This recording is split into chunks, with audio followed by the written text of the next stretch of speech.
I'm Nivrajendra, and this is the Embodied Ayurveda podcast. Here you receive high level, authentic, and comprehensive Ayurvedic and yogic insights so that you can truly level up your wellness practices and profession.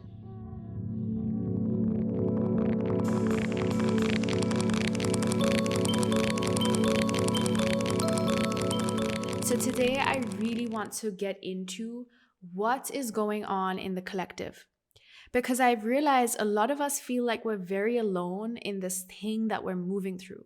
Like it's a very individual and specific situation, and no one can understand. And in a sense, it is, right? You are a unique expression of cosmic intelligence. Your ways of holding and being and expressing are so unique to you. So, in no way am I undermining that. But also, there are some collective patterns that I have been witnessing. And I need you to know that your individual investment in elevating is actually supporting the collective in unraveling out of these outdated patterns. Simultaneously, you are not alone in these feelings and workings. This is actually why I work both one on one and in a group with my students, because I want you to feel honored in your individual, and I want you to feel tended to in your individuality, while also hold you in community and collective momentum with the larger fabric. So here are the three collective patternings I'm observing. If any of this resonates, please let me know. So the first is, as you know, many of my students are coaches and teachers, facilitators themselves, right? Or they're holistic health business owners, or even just leaders, visionaries in their own field. So if this is you, you know what it's like to cultivate routine. You are hardworking. You have taken action to build your life according to taught values of success and happiness. You are showing up for your students, for your people, for your community with, social justice teachings or beautiful yogic teachings, just health practices, your inner glow. But this whole time, something in you has forgotten why exactly you are doing all of this. You're building all these structures, you're showing up for these structures, but it's like you're doing it for the sake of the structures and to receive external validation, which of course you are receiving. You are being mirrored the gifts of your work to some capacity, but something isn't in full integration. And it shows up in the body, this creeping sense of exhaustion or rebelliousness or physical tension, uneasiness. Why? Because there is an amnesia that has happened. The deeper purpose of divine inner communion has been forgotten. And now the collective is awakening to that.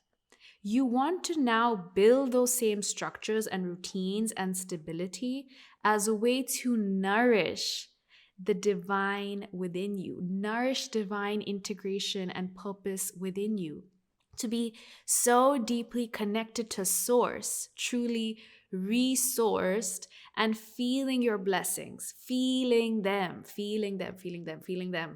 radiate through the body as luscious medicine and love. You get to be a badass and also soft. You get to have success and also feel tender, loving within. You need to know why you are doing what for. So you will never overextend yourself just for the sake of doing the thing. This makes no sense, but I see it all the time. All the time. I have been in those same traps myself, so I see it. You get me? If you don't prioritize that time for connecting and sensing and being within, no one else will. It's yours if you claim it. That's all I have to say, honestly, to anyone who tells me, oh, I don't have time or I don't have the privilege. It's not a privilege. It's a birthright. Don't deny yourself access to your own imaginative and creative energy. And if you are feeling blocks and triggers come up as I say this, then maybe this is where you too need support. Lean into this. What is making you uncomfortable? Why the resistance? Let me tell you again, this is a collective patterning that my students are really taking their time to walk through. This is not something you rush. There is a lot of unlearning, releasing, becoming, and elevating, and then again, releasing, becoming. I'm just sharing with you a synopsis of something that takes shape through weeks, even months.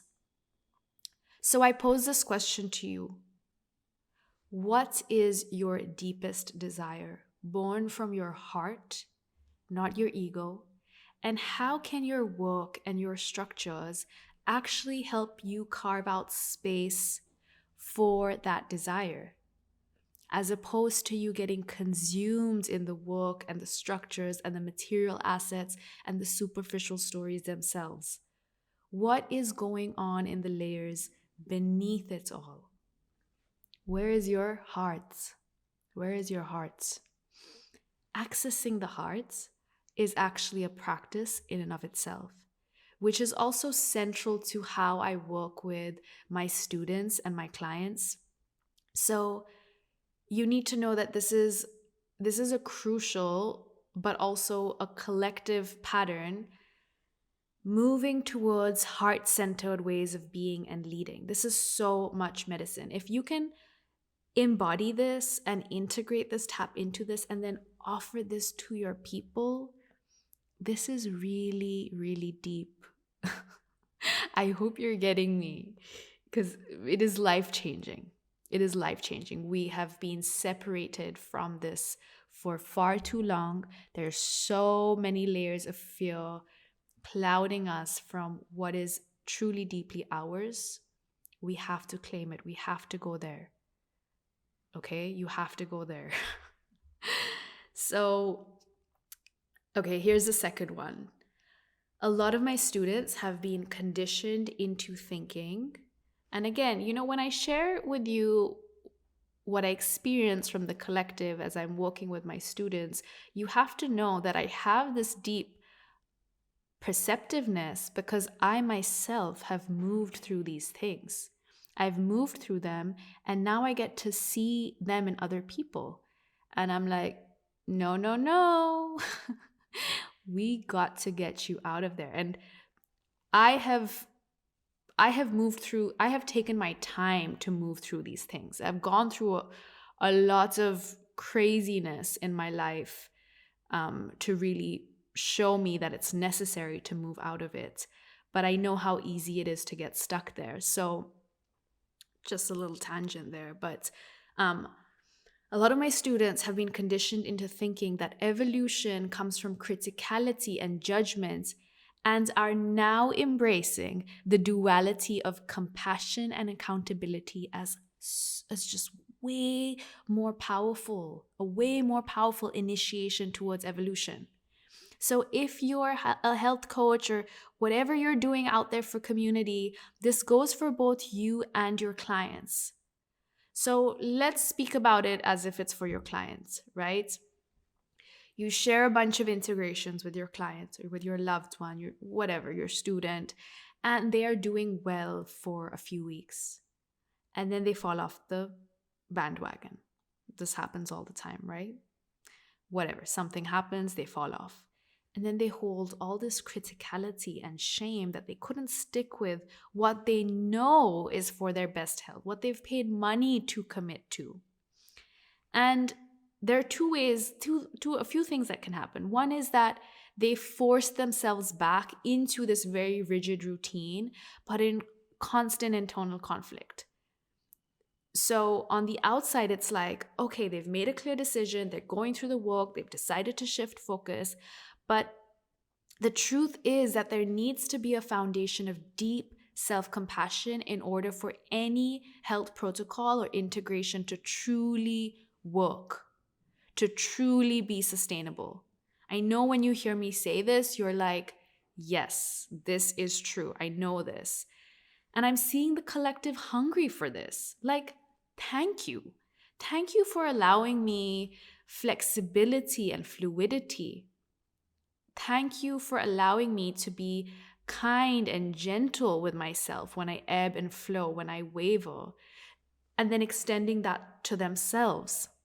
And what you witness is that extreme rebellious self that you have, that sometimes just totally pushes you off into the other end of what you were trying to do.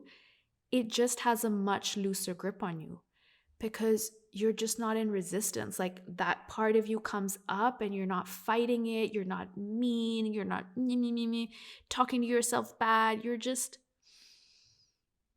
gentle, okay, accepting. And then when evolution happens, then when you come to, okay, let's gently move through this and back to what our anchors are, then that evolution is truly lasting and deep.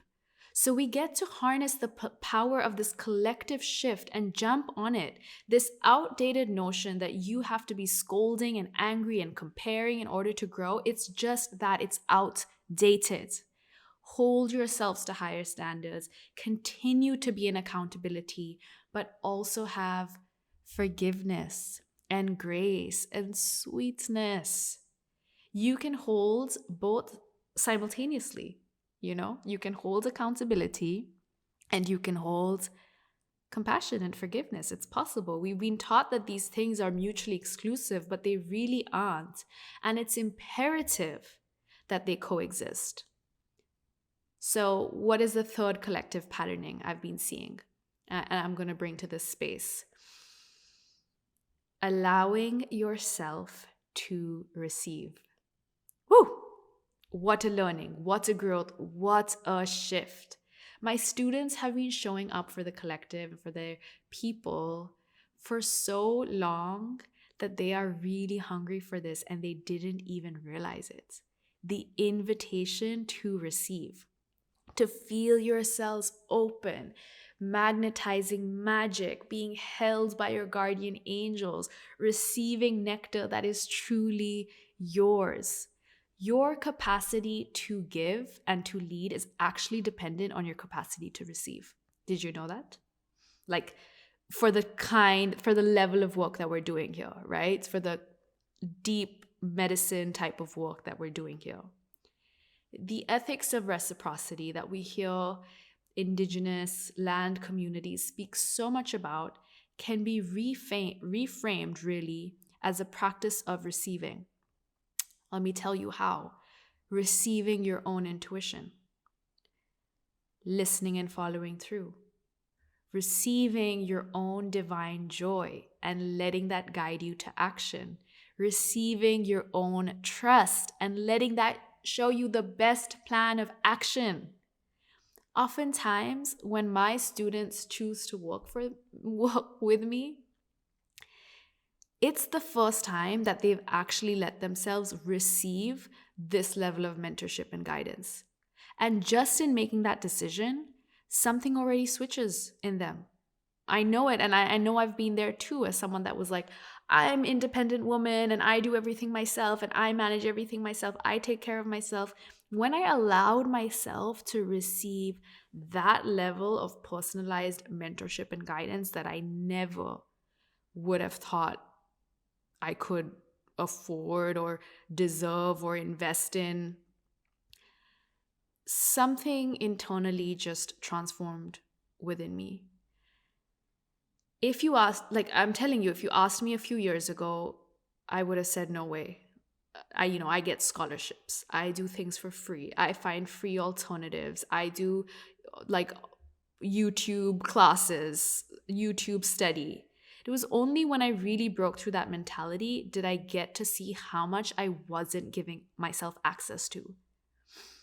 Oh my God. And this just translated into everything, into the types of men that I engage with, the types of friendships that I allow myself to be in, or like so many things that were outdated we're all outdated together collectively. And I first had to own that I was worthy of receiving the biggest kind of love, prosperity, peace, mission, learning, guidance that, and I could follow that. You get to as well. I want you to try something. For the next 10 days, daily, every day, 10 minutes of a self-guided meditation where you envision your deepest desires, gifts, blessings, and just soak in that visual. Receive it into every inch of your body. Feel its fruits, feel its medicine. Open yourself to it. Open your breath to it. Open your lungs to it. Open your mind to it. Open your abdomen to it. 10 days, 10 minutes. Tell me what that shifts within you. Now, you have to acknowledge that all the things that I shared with you right now, these like 3 main things, are pretty much the opposite of what we are taught is necessary in order to progress or evolve. But you can't look around and follow the status quo, because the status quo is sickness, right? People are successful and still sick. Please know that, right? Top executives, top whatever industry it is you're looking into, like really sick, okay? People are rich and still sick. There is a deep disconnect in the heart unless the work to unravel through those subtle loops is really done. You have to tap into what your unique gifts in this world are. You have to keep investing in your elevation, but the elevation should be of a kind that is rejuvenating, replenishing, receptive, actually shifting you out of the unhealthy dynamics that you have given power to, so that you can offer this next level of medicine to your clients and community. Otherwise, what makes you any different from the systems of harm that are currently predominant in our culture and society? That's a question that I ask my students all the time. So I want you to be awake to these collective shifts that are happening and get in on the work that is being done. When we do it together, there is momentum built. Things shift energetically. Know that this is being done. This is the work that my students are doing. This is the work that I am doing, right? So go back right now, take notes on each of these collective patterns, and ask what you are doing in your life to upgrade out of them. And be completely honest. Be completely honest with any gaps you sense. And if there are gaps, ask yourself, for how much longer? How much longer can you continue operating in this way? It's just not sustainable.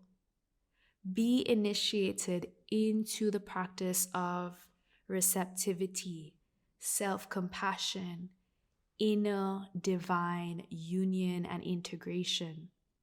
And just watch what miracles unfold for you.